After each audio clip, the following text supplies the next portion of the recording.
Hello everyone, welcome back. So today, basically I'm testing out a couple of things. I've got the Primary Arms M8 Raptor.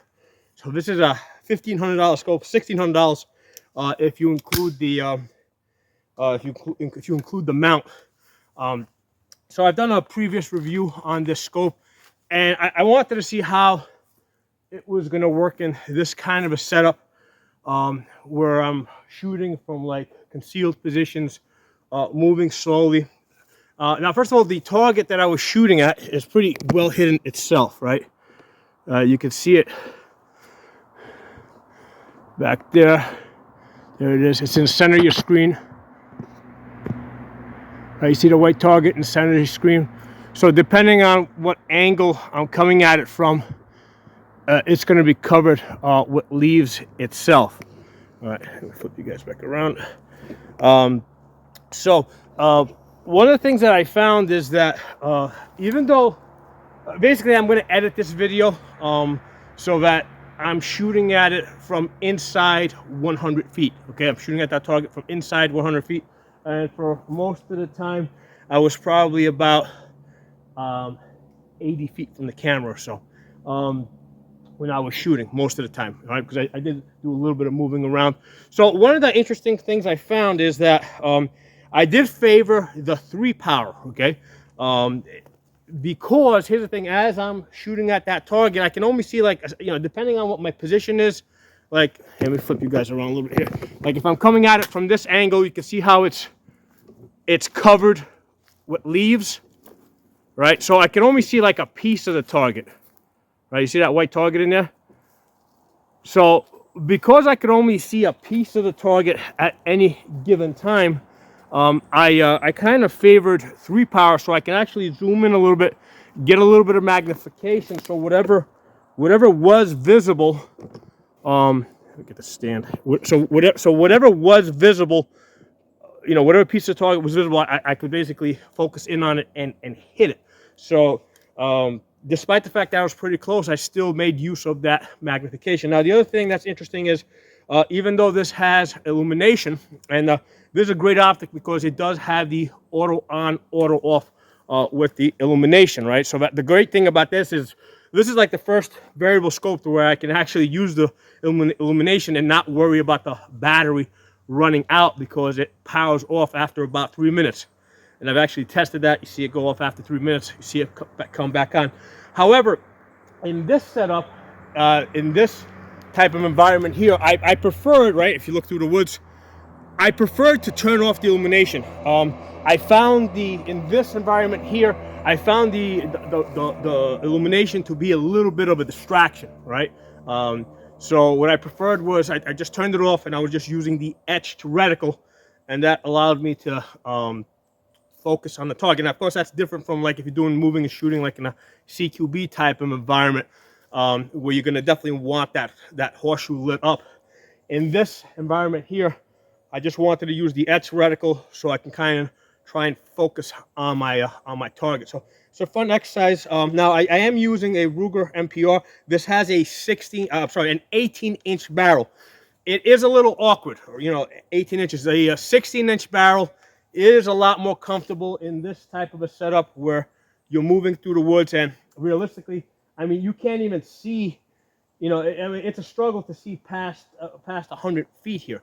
All right, just because at this time of year you still got foliage in the in the trees, you still got leaves on the trees, and it's you really can't see past 100 feet. So still inside of 100 feet, I still want to that 3x magnification, so I could actually see through the openings in the leaves, right? Because my openings were kind of small, so that magnification helped me focus, helped me see, kind of like peek through the little openings in the leaves and take my shots. So it was very useful like that. So what else do we got here? First of all, camouflage, right? I got my camo here. This is a good, because right now it's September, so this is a good time of year to be playing with camouflage because it's not that hot, right? In the summertime, I usually wear a tank top. I'm not going to be wearing all this stuff in the summertime. So in the fall and the spring is really when I play around with the camouflage a little bit. And the pattern that I'm using is basically stripes, right? So basically you know, your brain is kind of pre-programmed for 2 eyes, a nose, right? So it's kind of pre-programmed for this T, right? So as soon as it sees this T, it recognizes it as a face, okay?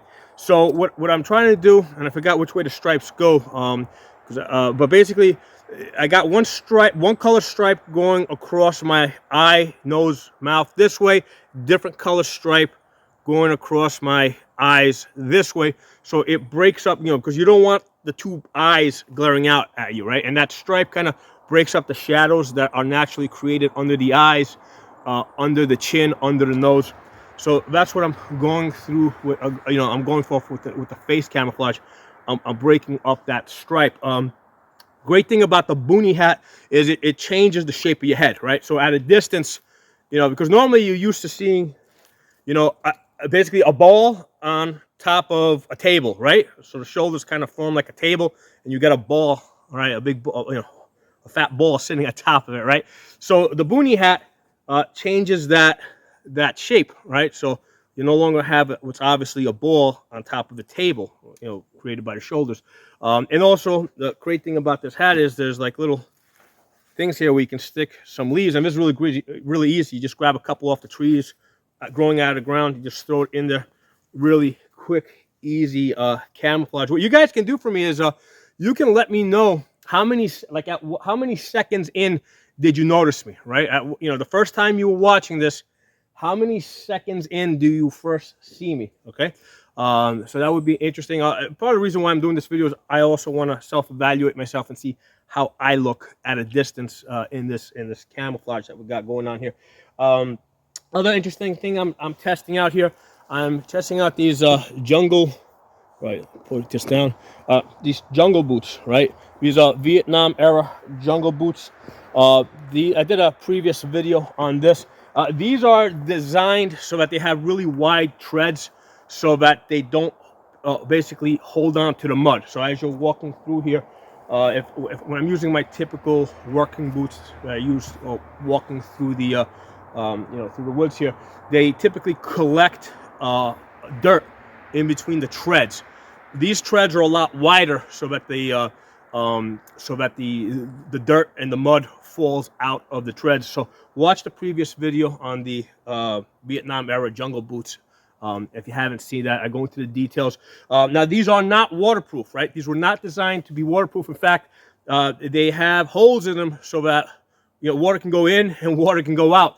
And the idea there was they didn't want to try and make them completely waterproof, because what would happen is if you make the boots so waterproof that that the water can't get in there, right? What you're going to end up with is a foot fungus. So they decided it was better to just let the water go in and let the water go out. And in a jungle type of environment, at night, you know, it'll dry, right? So that was the design of these boots. They also have a metal shanking there, so if you step on a punji stake, right, it's not gonna, you know, it'll be less resistant to penetrating the bottom of the boot. So really interesting. So let me know what you guys think. Again, I wanted to just basically test out this scope. I've been working with it for a couple of weeks now. I've done a detailed video on this $1,500 scope from Primary Arms. It's a first focal plane. It's got an excellent reticle in there. Gives you lots of good information for range estimation, for wind holes. You know, so it's really an excellent reticle. I just wanted to kind of get an idea of, like, you know, when you're shooting awkward positions, like from underneath the, you know, at one point I was shooting from underneath a fallen tree over there, you know, and around trees. I wanted to see how easy it was going to be to work with, and you know, it was pretty good. And now, of course, when you're doing this type of shooting, you got time to get yourself into position, take well-aimed shots, because you're taking, you know, you're shooting from cover. This is a little different from, like, you know, if you're doing like CQB type of work. So for this type of shooting, I prefer to turn the reticle off and just work with the, turn off the illumination and just work with the etched reticle, and it was working really good for me. And like I said, both, I mean, I was shooting from a hidden position, and my target is also in a shooting position. I'm going to edit out the beginning of this video, because I spent quite a bit of time, like, because basically what I did is once I set up the camera, I went out into the woods, and I kind of made a semicircle back, and I came in from like almost like an unpredictable direction, and I was having a little bit of trouble actually finding my target through all these leaves. So that was and then I didn't even see the target. I wasn't able to see that target, right? That's back there until I got within 100 feet, right? It's right over there. Only when I got with that white target right in the middle of the, right. Now you can see it from this angle. You couldn't see it so easy before, but I couldn't even see that target until I got within 100 feet. And I had to come in from a very particular angle, right? Because like when I was coming in from that side, I couldn't see it because of the trees around it or the leaves around it. So I had to come in from I figured out a specific angle that I had to approach that target in order to get a clear line of sight. And still, I wasn't never able to see the full target.